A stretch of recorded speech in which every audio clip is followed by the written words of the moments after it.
Ya, pemirsa, pemerintah batal menetapkan kenaikan upah minimum provinsi atau UMP hari ini.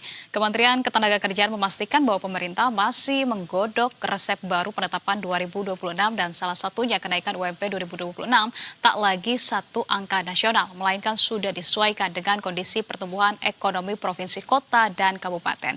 Dan kita akan langsung saja pemirsa membahasnya bersama dengan sejumlah narasumber. Sudah ada Ketua Umum Konfederasi Serikat Pekerja Seluruh Indonesia atau KSPSI, sudah ada Pak Jumhur Hidayat, kemudian juga pakar ketenagakerjaan UGM, Profesor Tajudin Nur Effendi. Selamat malam, Bapak-Bapak sekalian. Ada Anissa di studio. Selamat malam, Anissa. Selamat malam. Baik, terima kasih sudah berkenan bergabung bersama dengan kami di Berita Satu Utama. Saya ingin ke Pak Jumhur. Untuk yang pertama, Pak Jumhur, kita tahu memang untuk penetapan UMP ini kan selalu ada dinamika. Namun pada tahun ini sepertinya ini kita dihadapkan pada bisa saja kita bilang molor begitu ya. Tapi ini disebut-sebut Pak Jumhur, ini kan penundaannya merupakan bentuk perlindungan juga dari pemerintah. Dalam hal ini adalah Kemenaker terkait dengan penetapan batas UMP 2026 untuk melindungi hal tersebut agar kemudian berkeadilan. Menurut Anda seperti itu, Pak Jumhur? Ya, jadi keputusan yang harus diambil itu kan atas perintah Mahkamah Konstitusi ya, bahwa upah itu harus dikembalikan ke wisdom di daerahnya masing-masing gitu. Jadi ada keterlibatan Dewan Pengupahan di daerah di provinsi untuk serikat pekerja. Nah, karena itu di satu angka dari nasional, saya rasa itu dulu terjadi karena dalam suasana yang mepet sekali. Oktober diputuskan, harus memutuskan upah gitu ya. Tapi sekarang kita punya waktu dan sudah kira-kira akan ada formula. Dan menurut saya formula itu penting karena tiap daerah pasti punya situasi ekonomi yang berbeda-beda ya. Dan dari sinilah seluruh pemangku kepentingan untuk berdialog, berdiskusi, budayanya ditumbuhkan kembali. Jadi ada daerah-daerah yang inflasinya mungkin rendah, tapi ada yang tinggi. Tapi pertumbuhannya ada yang tinggi gitu kan, ada yang juga rendah. Nah, di sini harus disesuaikan. Nah, disitulah seninya bernegosiasi di berbagai wilayah. Tapi saya sih berharap ya, kalau saya pribadi, karena kemarin secara nasional sudah diputuskan dengan angka 6,5%. Iya, di 2025 ya?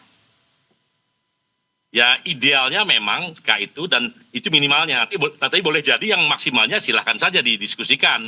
Tapi karena kemarin itu kan pukul rata 6,5 misalnya. Nah kalau sekarang misalnya minimumnya 6,5 itu ideal, memberikan signal positif juga bagi masyarakat, bagi perekonomian. Dan yang paling penting lagi juga harus perlihatkan berbenah dirinya pemerintah untuk memberikan kondusivitas berbisnis bagi mereka. Ini yang penting karena impor-impor ilegal, impor yang sangat mudah itu betul-betul mematikan industri dan tidak menutup kemungkinan juga bagi padat karya nanti yang katakanlah dia berkeberatan dengan kenaikan upah tertentu, itu boleh jadi pemerintah memberikan subsidi. Dan itu kecil sekali, saya udah pernah menghitung antara 2 sampai 3 triliun untuk 3 juta orang gitu loh, selama kenaikan jadi sampai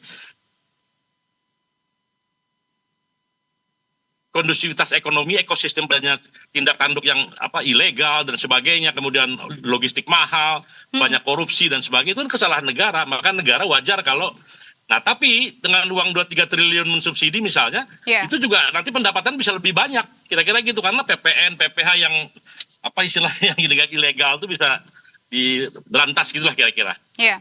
Gitu Mbak.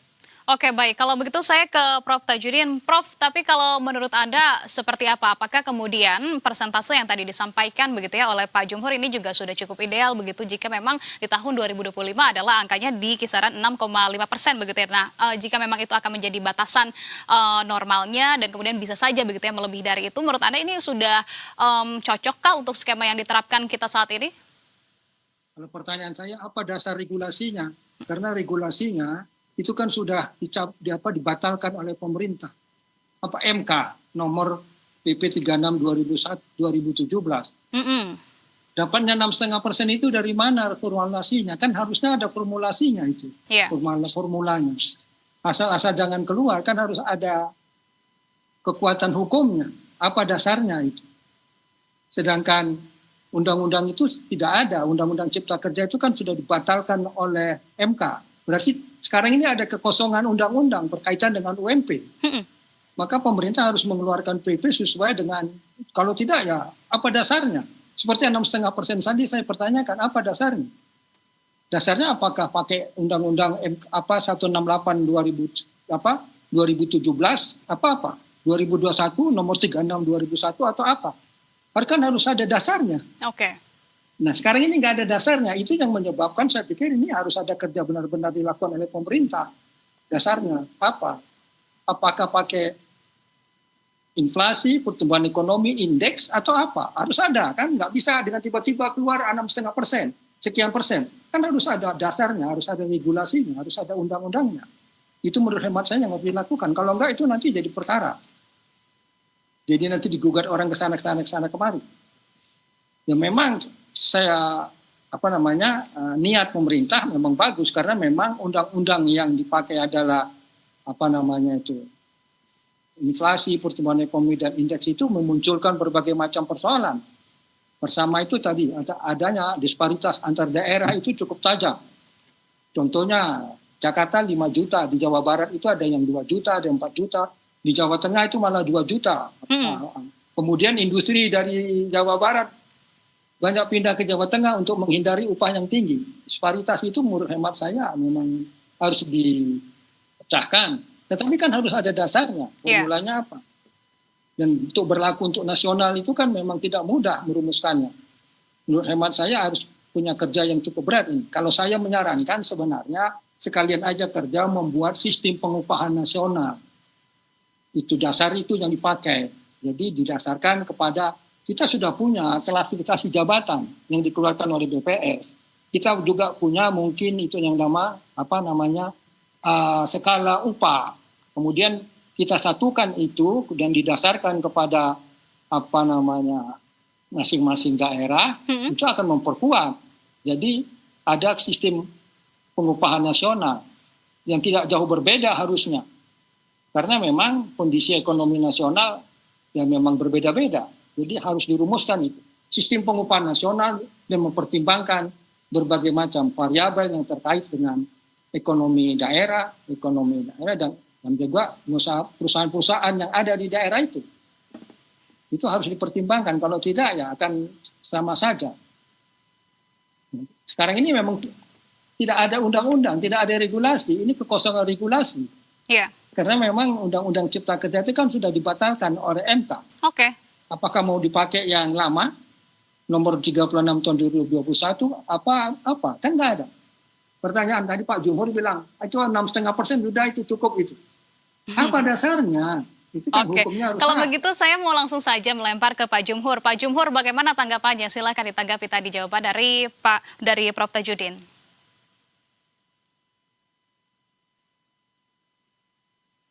Ya, jadi sebetulnya Undang-Undang Cipta Kerja itu tidak dicabut ya, faktanya masih ada, tapi beberapa pasal dibatalkan kira-kira begitu dan kemudian diberikan sebagai guidance ya bahwa soal upah itu harus mempertimbangkan pertumbuhan ekonomi, inflasi dan juga indeks tertentu, kira-kira begitu. Itu bunyinya dalam amar putusan di MK gitu.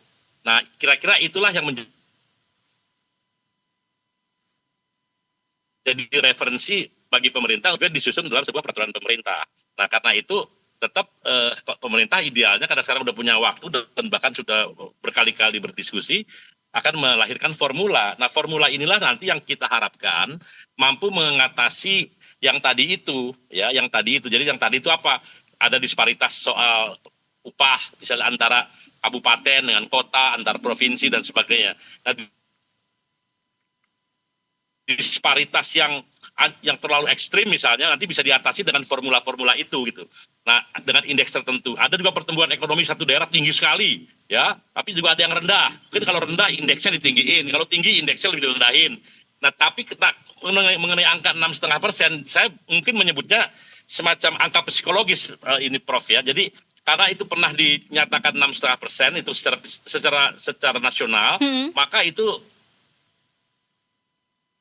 Ya, Pak Jumhur, tapi kalau Iya. sampai hari ini memberikan perekonomian ke depannya. Berarti kita ada harapan tumbuh, dan itu juga mendorong daya beli bagi masyarakat kalau mereka punya uang kan. Tapi sekali lagi pemerintah juga ikut campur dalam kalau ada beberapa usaha yang memang keberatan dengan angka-angka tertentu misalnya. Di sini yang perlu dinegosiasikan, dan saya udah hitung-hitung sebetulnya bisa pemerintah ikut campur ya, dan itu tidak mengurangi beban pemerintah kalau pemerintah memperbaiki diri misalnya tadi gitu saya jelaskan tadi soal bagaimana diserbunya kita oleh barang-barang produk ilegal, oleh korupsi-korupsi yang macam-macam itu ya kan, izin yang ngaco-ngaco gitu, itu dibenahi, maka sebetulnya harusnya 6 bulan atau setahun itu udah pengusaha udah bisa lagi survive gitu loh, kalau pemerintah mau hadir dan ikut campur, bukan hanya hadir bagi buruh ya, tapi hadir bagi membangun ekosistem ekonomi, industri dan sebagainya. Itu loh maksud saya, yang saya maksud seperti itu. Oke, tapi kalau dari KSPSI sendiri ini apakah kemudian juga sudah memberikan begitu ya rekomendasi angka-angka tertentu begitu dari presentasi tertentu? Kalau dari Anda sebetulnya berapa kisarannya Pak Zumhur? Ya kalau saya katakan itu kalau signal yang paling ideal, signalnya minimalnya itu 6,5%. Iya. Karena itu dulu angka minimal juga tahun lalu. Maka di daerah tertentu barangkali bisa 7, bisa 8, bisa 10 gitu kan. Mungkin kalau yang bagus sekali bisa di atas 10, itu boleh-boleh saja gitu loh. Tapi minimalnya di angka seperti itu. Itu yang menjadi harapan kami kira-kira seperti itu. Karena itu yang dimulai oleh pemerintah pada tahun lalu. Sebenarnya itu saja. Jadi signal. Dan itu benar-benar kalau itu bagus ya sudah, perekonomian muncul lagi, ya udah hidup seperti biasa. Itu idealnya. Itu menurut kami gitu loh, Mbak. Oke, Pak Tajudin, Prof, tapi kalau tadi yang disampaikan oleh Pak Jumhur begitu ya dengan alasan dasarnya demikian, menurut Anda apakah ini juga sudah cukup realistiskah untuk kemudian diciptakan dalam formulasi kita? Pertanyaan kita, mengapa upah minimum setiap tahun harus dinaikkan? Itu kan harus kita jawab. Kenapa? Nah itu kan akibat adanya inflasi. Katakan, ya kalau inflasi 2,5%, upah buruh tidak dinaikkan, maka nilai upah mereka akan berkurang 2,5%. Nah, agar tidak terjadi pengurangan itu, maka setiap tahun itu harus dinaikkan agar upah mereka tidak mengalami penurunan. Nah, idealnya kalau memang sekarang menurut BPS inflasi itu 2,8, maka idealnya supaya upah buruh tidak menurun dinaikkan 2 kali lipat. Jadi kalau 2,8 naiknya kira-kira 5,6, nggak jauh dari 6,5%. Kan itu dasarnya. Kalau bukan inflasi itu, karena sejarahnya mengapa ada undang-undang upah buruh di Inggris pada tahun 2019 sekian itu, yaitu gara-gara inflasi. Karena kalau tidak dinaikkan upah mereka itu menurun secara, karena tidak mampu lagi membeli barang dengan harga yang karena inflasi. Nah, itu. Dan kemudian di berbagai macam negara punya penambahan agar meningkatkan kesejahteraan. Katakan di Inggris, katanya dasarnya itu adalah inflasi. Saya juga pernah bekerja dengan suatu lembaga asing, itu setiap Desember kita itu dinaikkan gaji kita sesuai dengan inflasi, supaya nilai upah kita itu tidak menurun. Nah dasarnya itu sebabnya ada upah minimum setiap tahun. Makanya itu sejak November dulu, berapa tahun yang lalu kita terus bicara itu. Jadi rumusnya sangat sederhana. Niatnya itu adalah agar upah minimum itu nilainya tidak turun. Karena ada inflasi. Maka inflasi bagi salah satu angka yang penting di dalam menentukan upah minimum. Cuman itu yang ingin saya sampaikan. Ya, tapi Pak Tajudin, ini kan kita selalu lihat juga ya bahwa UMP selalu tarik-menarik antara kemudian pekerja dengan pengusaha. Bagaimana kemudian menurut Anda agar formulasi baru yang tengah digodok oleh pemerintah ini bisa menemukan titik terang? Karena jika kemudian memang terlalu tinggi, ini juga kan bisa menggerus begitu ya nilai-nilai dari para pengusaha tersebut, tentu akan mematikan sejumlah usaha-usaha dan bisa saja kemudian berkembang menjadi sebuah PHK juga. Namun ketika memang itu tidak cukup berkeadilan bagi kita semua, ini juga kan akan kemudian menimbulkan juga gelombang-gelombang yang lainnya begitu, kemudian juga tidak berkeadilan untuk kesejahteraan buruh juga. Pak Tajudin, menurut Anda seperti apa? Kalau saya pernah membaca sejarah di Inggris, dasarnya untuk memberikan upah itu adalah jabatan.